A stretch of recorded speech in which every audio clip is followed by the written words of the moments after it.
Pumunta na naman ako sa Norway para sunduin ang aking babaeng asawa. At para magkaroon na naman ako ng kita, bumili na naman ako ng isda para ibenta ko dito sa bukid. At dahil kilala natin yung nagbenta sa atin, kaya nabili ko lang ito ng 500 pesos. Siguro magkakaroon na tayo ng kita dito na 300 hanggang 400 pesos. Kaya okay na ito, pwede pa. Alas 3 na ng hapon pero nandito pa rin kami sa San Jorge dahil napakainit ng araw ngayon. Kaya hindi pwede tayong mag-atras sa paso sa pagbaktas. Kaya ilinagay na nga ni Kuya ang isda sa aking lalagyang styrofoam. Bumili kasi kami ng styrofoam para meron kaming lalagyan ng isda kapag bumababa kami. Mas maganda kasi kung ilalagay natin yung isda sa styrofoam at lagyan natin ng isda dahil hindi yan mabubutod. Pagkatapos na ilagay sa styrofoam ay nilagyan na rin yan ng tubig na dagat para doon hindi mabutod. Shoutout nga pala sa mga paragisda dito sa San Jorge. At hindi na nagtagal ay nakarating na kami dito sa Buena Vista. At sa mga oras na ito ay nilagay ko na sa alat ang aking mga dala. Alas 4 na kasi kaya pwede na natin simulan ang pagbaktas. Oo, mainit pa rin yung araw pero hindi na magtatagal ay malulunod na. Kaya mapinit-pinit na yung pagbaktas. Pagkatapos ko naman ilagay sa alat ang aking mga dala ay sininyasan ko ng aking asawa na magkalarga na. Kaya ang aking alat ay kinawo ko na. Kaya tara kabaktas, baraktas na lawat kita. Sigurado na naman to ngayon ng magagabihan talaga kita. Hindi naman nagtagal dito sa Hanging Bridge ay kami dumaan na. At nakita ko dito ang mga follower tayo. Kaya sinali na natin sa video para may shoutout sila.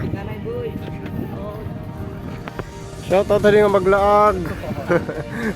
Pagkatapos ko shoutout sila, ang paglalakad namin ay aming ipinagpatuloy na. Pagdating naman namin dito sa Tabo, meron akong nakitang vlogger na taga Buena Vista at taga Barangay Aurora. At itong iba naman ay mga follower din natin sila. Shoutout po sa inyo, maraming salamat po sa suporta. Sinimulan na namin ang paglalakad mula dito sa Buena Vista para kung magabihan man tayo ay dero ura-ura. Ang kasama ko nga pala ngayon ay ang aking babaeng asawa. Ito nakarating na kami sa mga kalubayan na area. Dito sa mga kalubayan na ito ay mga higad na ura-ura. Kaya nang makasangpaw kami sa bukid na ito ay dito kami sa taas nagpahinga. Kailangan kasi magpahinga para matanggal ang butlaw nga ginaabat ka. At iinom muna kami ng aming tubig na dala. Matapos naman kami magpahinga, kami ay muling nagpatuloy na. Dahil ang oras ay 5:30 na, kaya hindi na magtatagal ay kami ay magagabihan na. Sa panahon kasi ngayon, mas maganda maglakad kapag gabi na. Dahil napakainit kapag may araw pa. Kaya mas pinili na namin na hapon na kami umalis. Para kung magabihan man kami sa daan, at least malamig na. At habang naglalakad naman kami sa daan, ay meron kaming nakitang sunset na kakaiba. At grabe ang ganda, parang moon ang kanyang hitsura. Kaya lang segundo lang namin nakita. At nang dahil 5:40 na namin ito nakita, kaya hindi na nagtagal, sa daan kami ay nagabihan na. At sa mga oras na ito ay kami ay ginakabahan na. Baka kasi kami pagbaluin sa daan. Mabilis siyang shoutout nga pala kay Jobert Gatel, ang gwapong bungliw. Ngan shoutout lawat kan Jilon Paklita. Ngan shoutout lawat kan Darwin Laura. Maraming salamat po sa inyong suporta.